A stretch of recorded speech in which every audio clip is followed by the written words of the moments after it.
Welcome to the Velvet Myth. I'm your host, Galen, and I'm so happy to have your company tonight. Thank you for tuning in. It's a true pleasure to be the voice accompanying you as you settle in for sleep. I hope you enjoy listening to these stories as much as I enjoyed bringing them to life for you. If you find comfort in tonight's tale, I'd be delighted to hear from you. When morning comes and you have a moment, feel free to return and leave a comment. Your kind words and support mean more than you know. Now, before we begin, take a moment to make yourself completely comfortable. Let your shoulders soften, release any tension in your jaw, and allow your whole body to sink gently into rest. Take a slow, deep breath in, and then exhale softly. Once more, breathe in calm and comfort, and breathe out any lingering thoughts from the day. There's nowhere you need to be and nothing you need to do. Simply relax and listen for as long as you wish, knowing that you can drift off whenever sleep is ready to find you. So, let us begin. The rain had turned mean somewhere between the High Street and the bottom of Carrow Lane. Not the soft, forgivable rain of early autumn, but the kind that comes in sideways, that finds the gap between your collar and your neck and makes itself at home there. Wren Calloway walked quickly, with her head down and her canvas tote pressed hard against her chest, her olive green jacket doing its best and losing. The cobblestones shone like dark mirrors beneath her feet. The town was completely empty. Every window she passed was dark, every door pulled firmly shut against the night, and the only sounds were the rain and her own quick breathing and the distant complaint of a gutter somewhere overhead, overwhelmed and giving up. She almost missed the library entirely. It sat at the very end of the lane where the cobblestones ran out, a broad Victorian stone building gone soft at the edges with age, half hidden behind two large chestnut trees that had released most of their leaves and now stood like patient sentinels dripping in the dark. A single brass lamp glowed above the entrance, old-fashioned, barely adequate, the kind of light that suggests shelter rather than announces it. And below it, the door stood just slightly open. Not dramatically open, not invitingly open, simply and quietly unlocked, as though someone had stepped out a moment ago and hadn't quite pulled it closed behind them. Wren hesitated for exactly 1 second. Then the rain redoubled, and she pushed through the door. The warmth hit her first, then the smell.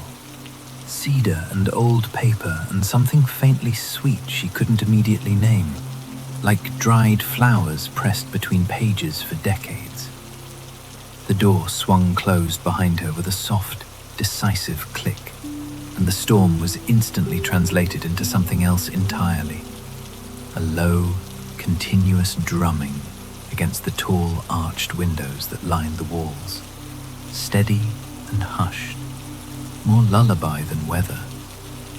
Wren stood on the entrance mat, dripping quietly, and looked up. The library stretched away from her in every direction. Rows of tall oak shelves climbing toward a shadowed ceiling, amber reading lamps pooling warm light across worn wooden floors. The faint orange glow of a cast-iron radiator in the far corner, ticking softly to itself. The shelves went back and back, further than seemed quite possible for the outside of the building she had just entered. The spines of 1,000 books caught the light in muted golds and deep greens, and the particular faded burgundy of things that had been well loved for a very long time. From behind a long wooden desk near the center of the room, Mr. Aldous Finch looked up. He did not startle.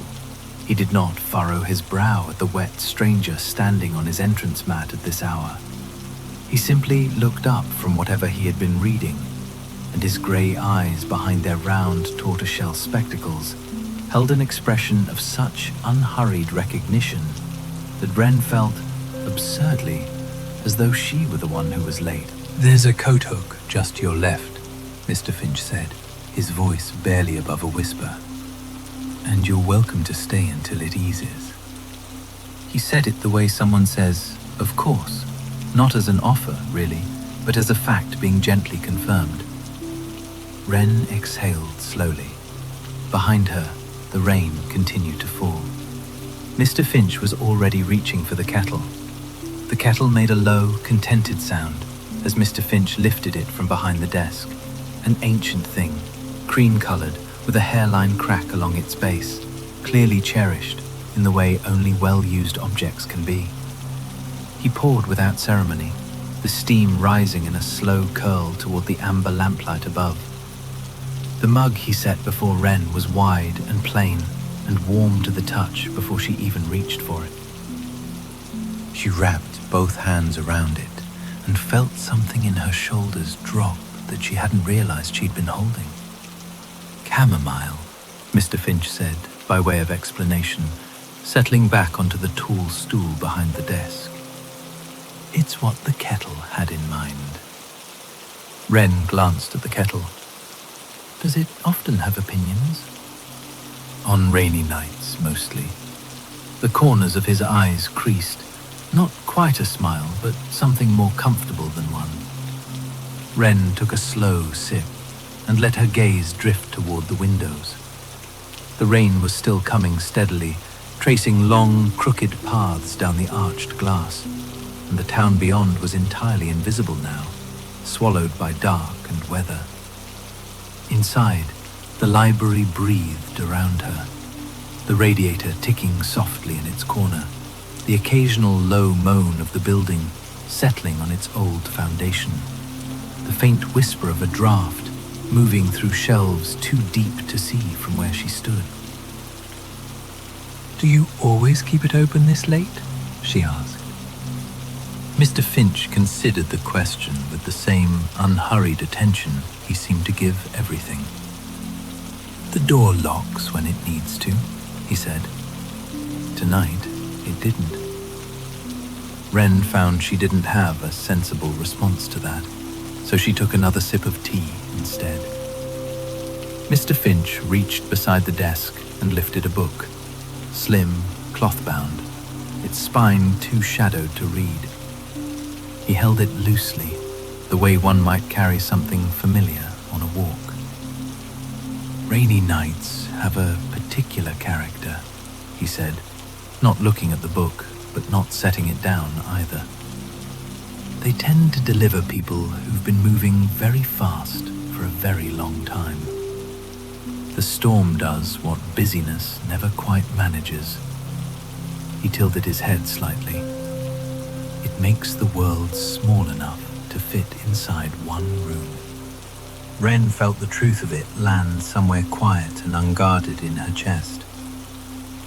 "Some people," Mr. Finch continued, his voice dropping even lower, as though he were passing along something the shelves had asked him to keep gently confidential, "only arrive at themselves when the world has gone quiet enough to hear them think." Wren stared at her mug. She wasn't sure if she felt seen or simply found out.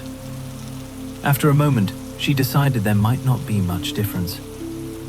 Her eyes drifted again to the dark mouth of the nearest aisle, the shelves stretching back beyond the lamp's reach, shapes and spines disappearing into soft shadow. "Is it very large?" she asked. "The library?" "Larger than it looks from outside," Mr. Finch said, which he suspected was considerably true. He stood from the stool, unhurried. "It's best understood slowly, room by room, if you're willing." He glanced at the book in his hand, then toward the darkened stacks, then back at Wren. An invitation that asked nothing, promised nothing, and somehow offered everything. Wren set her mug down on the desk. She adjusted the strap of her canvas bag on her shoulder. "All right," she said quietly. Mr. Finch turned, and she followed him beyond the lamplight into the deeper dark of the shelves. The Natural History Wing announced itself before Mr. Finch said a word about it. Wren noticed it first in the air, something resinous and faintly coastal, like the inside of a wooden chest that had once held dried herbs and sea glass. The shelves here were older than the ones near the entrance, their oak gone almost black with age, the grain raised and silky to the touch. Wren let her fingertips trail along the spines as she walked, feeling embossed letters rise and fall beneath her skin. Birds of the northern provinces, mosses and liverworts of the British Isles, a field guide to tidal pools. The Patience of Stone, a geological memoir. Each title passed beneath her fingers like a slow, quiet sentence. The floor in this wing was slightly uneven, the boards dipping and rising with the building's long history of settling. Wren found herself adjusting her step, paying a different kind of attention to where she placed her feet, and in that small act of attentiveness, something in her chest began to ease, almost without her noticing. Mr. Finch moved ahead of her through the dim corridor of shelves, unhurried as always, his soft-soled shoes making no sound. He stopped beneath a lamp that cast a warmer light than the others, almost amber, almost gold, and drew a book from the shelf with the particular care of someone handling something familiar. The cover was weathered cloth, a faded blue-green with no image on the front, just a title pressed in worn gilt. On Returning, The Migrations of Living Things. Finch held it out without speaking. Wren took it. The book was lighter than it looked. She stood beneath the lamp and opened it somewhere near the middle, the way you open a book you've been meant to read, not from the beginning, but from the place that was already waiting. Her eyes found a passage about Arctic terns, about creatures that navigate by some internal knowledge older than language, following not a map, but a pull. Something that could not be explained, only obeyed. They do not question the going, the passage read, nor the returning. They simply know when the season of rest has come, and they turn toward it with their whole small bodies. Wren read the lines again, and then once more slowly. She closed the book with both hands, gently, more gently than she had intended, as though closing it too hard might disturb something delicate inside. The rain was still falling. She could hear it, but it seemed farther away now, as if the Natural History Wing existed at a slight remove from the rest of the night. Not insulated from the world exactly, but held at a comfortable distance from it. As if sorrow could exist here, but was not required to press quite so insistently against the ribs. Wren looked up. Mr. Finch was watching her with the quiet patience of someone who had watched many people stand in exactly that spot and arrive at something they had not known they were looking for. "You can take it with you," he said softly, "as you go." Wren tucked the book under her arm, against her chest, beside her canvas bag. She did not say anything. She did not think she needed to. Mr. Finch turned, and Wren followed him deeper into the warm dark of the library, the rain murmuring distantly behind them both. The poetry alcove was barely wider than a doorway. Mr. Finch drew aside a curtain of dark fabric, burgundy or perhaps a very deep green, the color difficult to name in the low light, and gestured Wren through first. She ducked in and felt the space close around her like cupped hands. A single lamp with a green glass shade sat at the center of a small round table, and the light it cast was unlike the amber warmth of the main room. It was quieter than that, more intimate, the kind of light that made faces look honest. Two chairs flanked the table, their cushions the color of old cream. The window beside them ran floor to ceiling, narrow as a held breath, and the rain moved across it in long, silver rivulets that caught the lamplight and dissolved. The outside world had become entirely abstract. No shapes, no distances, only the soft, continuous motion of water on glass. Wren set her canvas bag on the floor and sat. She kept the migration book in her lap, one hand resting on its cover. Mr. Finch moved to the shelf that lined the alcove's single wall. Just one shelf, low and unhurried, holding perhaps 30 volumes, and drew out a slim book without any apparent deliberation. Its cloth cover was a faded blue-grey, worn smooth at the corners and spine, as though many hands had carried it to many quiet places. He opened it to a page marked with a thin slip of paper, set it on the table between them, and then settled back into the opposite chair without a word. Wren looked at the open page. The poem was short, 12 lines, maybe 14. She read it once quickly, the way she read most things, and understood it only partially. Then she read it again, slowly, and something in her chest shifted. The lines were about exhaustion, not the dramatic collapse at the finish line kind, but the quieter kind. The kind that accumulated over months of trying to appear fine. There were words for the specific weight of a room you returned to alone. Words for the way silence could feel either like relief or like an accusation, depending on the night. Words for borrowing stillness from other people's sleeping hours, sitting up past midnight, not because you were restless, but because the dark felt more honest than the day. Wren realized, distantly, that her shoulders had been drawn up toward her ears. She let them fall. Her jaw, too. She had been holding something there, a clenching she'd stopped noticing months ago, and she released it now, slowly, the way you might set down a bag you'd forgotten you were carrying. She turned the page.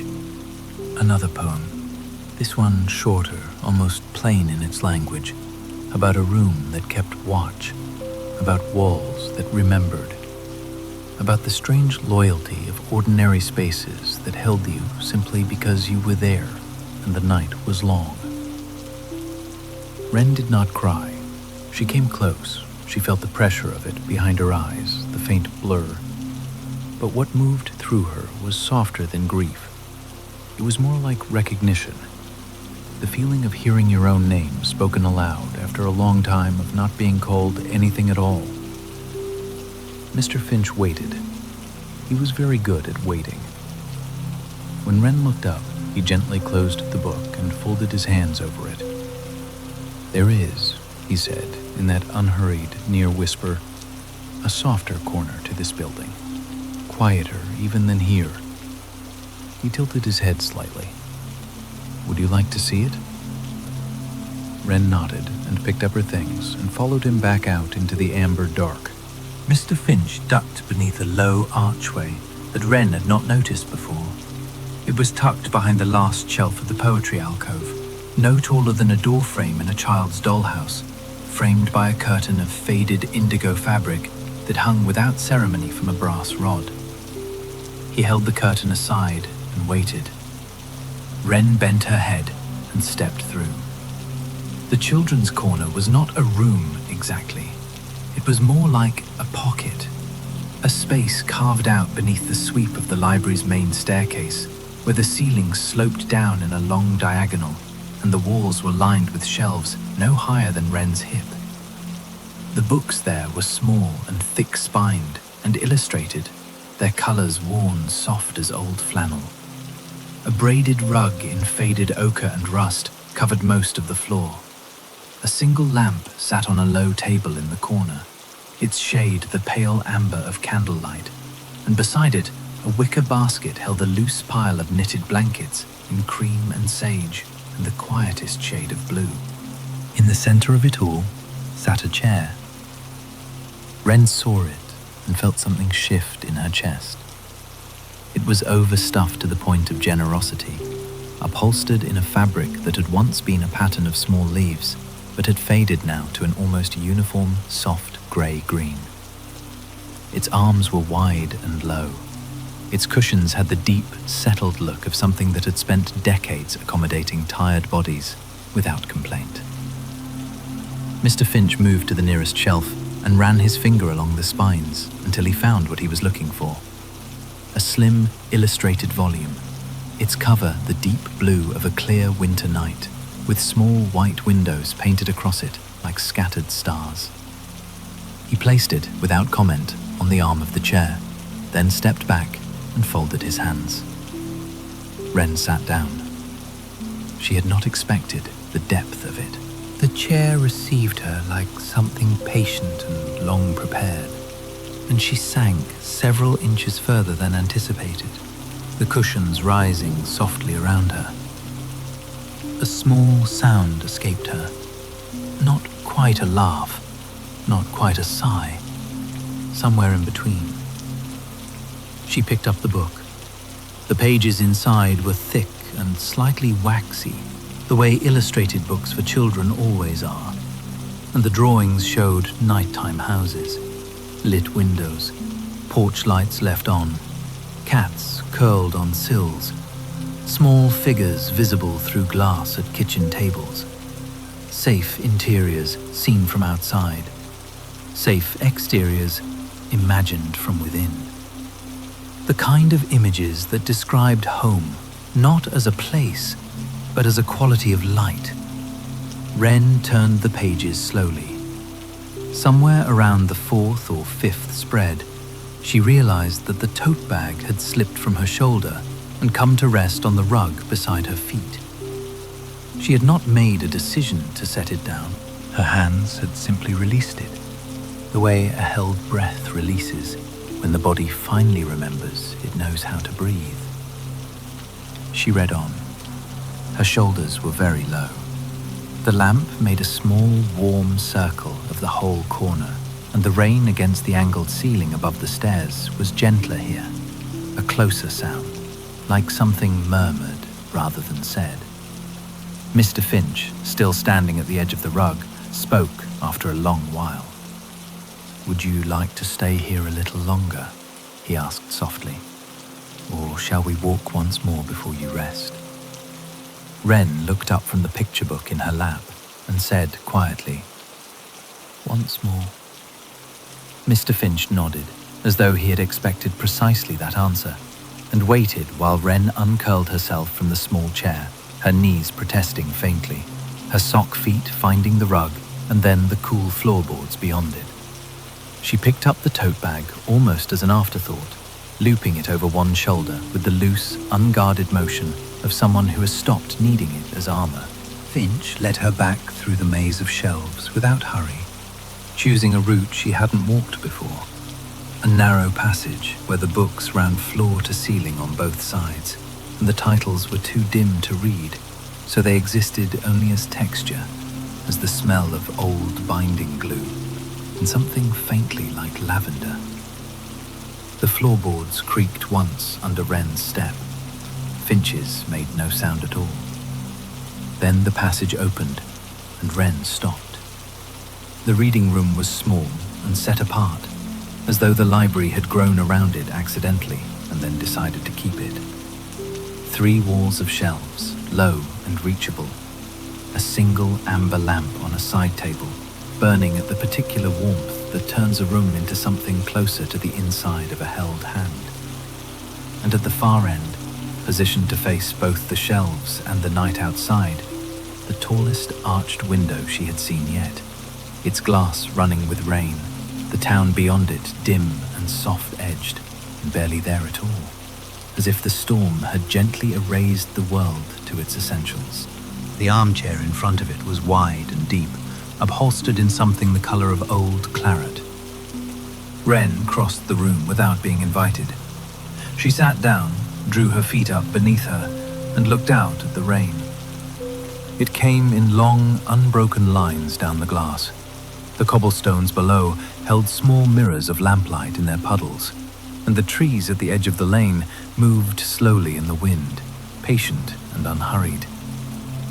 Wren watched the window the way she might have watched a fire, not thinking, only seeing. She heard Mr. Finch set something on the side table beside the lamp. The book was small and cloth-bound, a faded blue-green, the kind of cover that made no promises. Wren picked it up without looking at him, turned it in her hands, read a few lines of the first page. A novel, she gathered, a quiet one. People arriving somewhere unexpected, making small temporary lives within borrowed walls, finding that the word temporary had a warmth to it that permanent sometimes lacked. She read on. The rain continued. Somewhere in the library, the clock marked the hour with two soft, low tones that dissolved into the general hush before they had fully sounded. Finch moved to the nearest lamp and turned the dial slightly, not off, but lower, so that the circle of amber shrank inward and made the armchair the center of everything. The shelves receded into a pleasant dimness. The window held its light from the street. Wren did not look up. She was aware of Finch the way she was aware of the radiator ticking softly somewhere nearby, as a warmth at the edge of her attention, steady and without demand. She turned a page. Her breathing had gone very slow and even, matching something. The rain, perhaps, or the patient dark between one lamp and the next. The library had stopped being the place she had stepped into to escape the storm. It had become, without her quite deciding it, the place she was. The words on the page began to soften at their edges. Wren noticed it the way you notice the moment between waking and not. A gentle dissolution, the letters loosening their grip on meaning and becoming instead a kind of texture, something to rest against rather than read. She did not fight it. The book remained open in her lap, and her thumb kept its place at the bottom corner of the page, and the rain kept its steady conversation with the glass, and she let herself be very still inside all of it. Mr. Finch appeared at the edge of the lamplight without sound. He was carrying a blanket, folded into a soft rectangle, the color of oatmeal, worn to a particular gentleness that only comes from decades of use. Wren did not startle. His presence had the quality the library itself had, the quality of something that had always been there and asked nothing. He draped the blanket over the arm of her chair, close enough that she could reach it without effort, and then he lifted the empty teacup from the side table beside her and held it carefully so that it made no sound at all against the saucer. Wren reached for the blanket without fully deciding to. She drew it across her lap and over the open book, and the book stayed open beneath it, her thumb still keeping its soft, unnecessary place. Mr. Finch moved to the lamp and lowered the dial one final degree. The amber retreated further until it was less a light than a suggestion of one, a warmth rather than a brightness, and the rain on the window became, in that reduced glow, something almost luminous. He looked at her once. His grey eyes were kind behind the round tortoiseshell frames, and his voice, when it came, was barely a breath above the rain. "Good night, Wren." She heard herself answer, something small and soft. And then Mr. Finch turned and walked back into the dark between the shelves, his footsteps making no sound on the wooden floor, his outline present for a moment among the tall spines, and then quietly gone. Wren listened. The clock ticked from somewhere she could not see. The radiator exhaled its low, even hush. Rain moved down the window in slow, unhurried rivulets. And then, from deep in the shelves, distant as a half-remembered dream, the faintest sound reached her. Pages turning, slow and soft and steady, as if the books themselves had finally settled in, finding their own places in the dark, reading themselves gently toward the end. Wren's eyes closed. The library breathed around her and kept watch and did not make a sound.